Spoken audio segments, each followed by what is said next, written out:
वालेकुम, कैसे हैं आप? उम्मीद करते हैं ज़बरदस्त होंगे, खैर खैरियत से होंगे। गौहर उर्दू में खुश आमदीद। आज अदीब की इज़्ज़त का दूसरा लेक्चर, जो एक अफसाना है, मुंशी प्रेमचंद की किताब आखिरी तोहफ़ा से लिया गया। इस सबक का पहले तारुफ़ी लेक्चर हो चुका, मुसन्निफ़ का तारुफ़, सबक का तारुफ़ पढ़ा। आज हम इन अहम निकात की मदद से जायज़ा लेंगे कि सबक के अंदर क्या गुफ्तगू हुई है। सबसे पहली बात, हज़रत कमर के नाश्ते की बात होती है।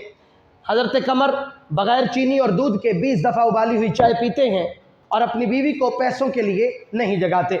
जब बीवी जागती है तो पूछती है कि चाय पी ली? तो कहा हाँ, बहुत अच्छी बनी थी। वो हैरान होकर पूछती है कि चाय में दूध तो चीनी आपने डाली नहीं, वो कहाँ से ली? तो कहा कि आजकल चाय जो है बग़ैर दूध और चीनी के भली मालूम होती है, क्योंकि ये यहाँ के रईसों की इजाद है, यूरोप में तो दूध बिल्कुल इस्तेमाल नहीं होता। बीवी का जवाब होता है कि आपको पता नहीं कैसे ये चाय दूध और चीनी के बगैर अच्छी लगती है। सकीना खुद भी बहुत एहसार करती थी, क्योंकि हज़रत कमर ने सारी ज़िंदगी मेहनत व मशक्क़त की लिखने में, मगर उनको उसका बदला न मिल सका। जवानी ही से ये उनको आदत लग गई और पिछले 20 सालों से मुसलसल वो लिखने का काम कर रहे थे। 40 साल की उम्र में ही बुढ़ापे को पहुँच चुके थे, मगर इसके बावजूद सकीना एहसार पे कायम थी। कभी शिकवा करना तो दूर की बात, माथे पे शिकम भी न डाला। एक दिन उनको कहती है कि जाओ बाहर से घूम फिर आओ। तो कहा कि मैं मिल का मजदूर हूँ, मेरा घूमने से क्या ताल्लुक़, मेरा काम मेहनत करना है। तो सकीना बड़ी रंजीदा खातिर होती है और सोचती है कि इस दिन किसी न किसी दिन इसको इस मेहनत का फल ज़रूर मिलेगा।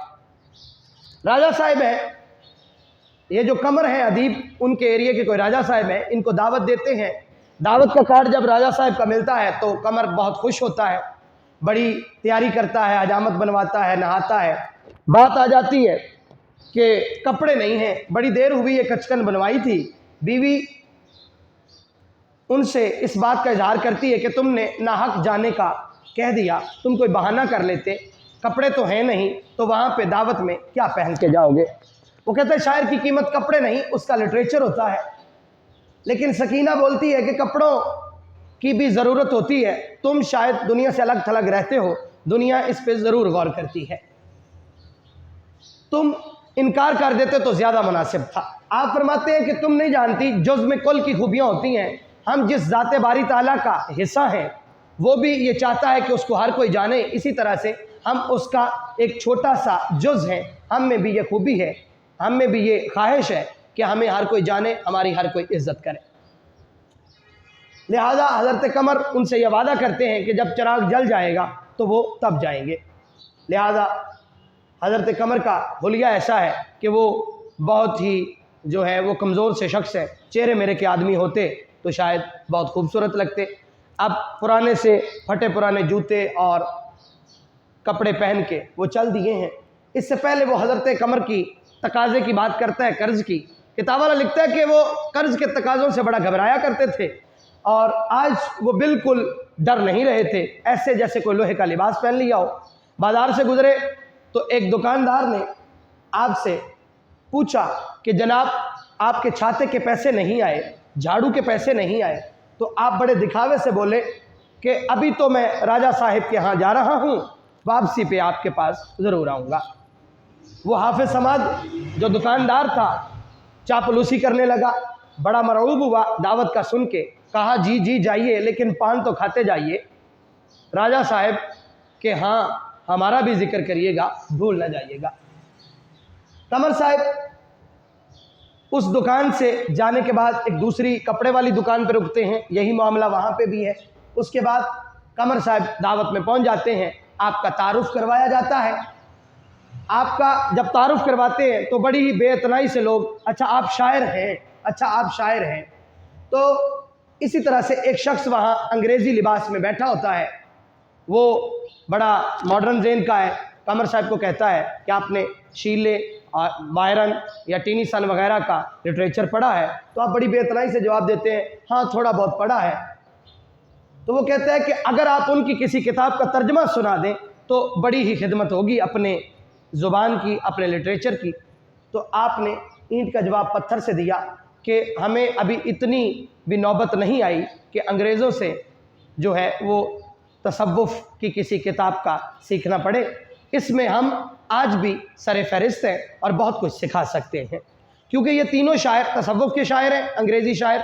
तो वो बंदा चाहता था कि अंग्रेज़ी की इस जो शायरी का कोई तर्जमा सुनाए। आपने कहा कि इसमें हम इतने भी अभी गए गुजरे नहीं कि उनकी किताबों का तर्जमा करना पड़े। कमर साहब को बड़ी मलामत भी हो रही थी वहाँ पे रहते हुए, क्योंकि राजा साहब जिससे भी तारुफ करवाते वो आपको बड़ी ही हकारत से कहता, अच्छा आप शायर हैं। लिहाजा होता ये है कि जिसके लिए ये तकरीब रखी गई थी वो कोई बहुत बड़ी डिग्री लेके आया था यूरोप से। जब उसको बुलाया गया तो बड़ा ही उसका इस्तकबाल हुआ और कमर साहब को कहा गया कि कोई नज़म सुनाइए। आप बदिल हो चुके थे क्योंकि आपका मजाक उड़ाया गया और आपको हकीर नज़र से देखा गया।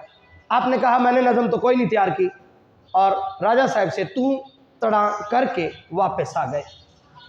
आप जब वापस आए तो आपको बड़ी मलामत रही। बीवी का एक वहम है कि शायद बड़ी खूब इज़्ज़त अफजाई हुई होगी, क्योंकि कमर साहब जब घर पहुंचते हैं तो बड़े खुश होते हैं। बीवी पूछती है कि खूब इज़्ज़त अफजाई हुई होगी, बड़े खुश हो रहे हो। कहा नहीं, मैं जान गया हूँ कि मैं एक चिराग हूँ और मेरा काम जलना है। मैं भटक गया था लेकिन अल्लाह ने मुझे जल्द अकल दे दी। मैं ये समझता हूँ कि अदबी खिदमत ही इबादत है और आज के बाद मैं कभी भी ऐसी दावत में नहीं जाऊँगा।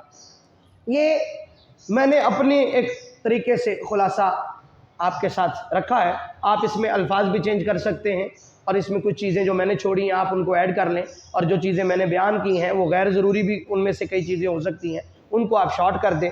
आप अपनी तर्ज पे खुलासा लिखें, लेकिन ओवरऑल जो कहानी में बात हुई है वो मैंने आपके साथ कर ली। उम्मीद है आज के लेक्चर में आपको अदीब की इज़्ज़त में क्या गुफ्तगू हुई है, यह अफसाना किस बात पे है, मुकम्मल हाव न हो चुकी होगी।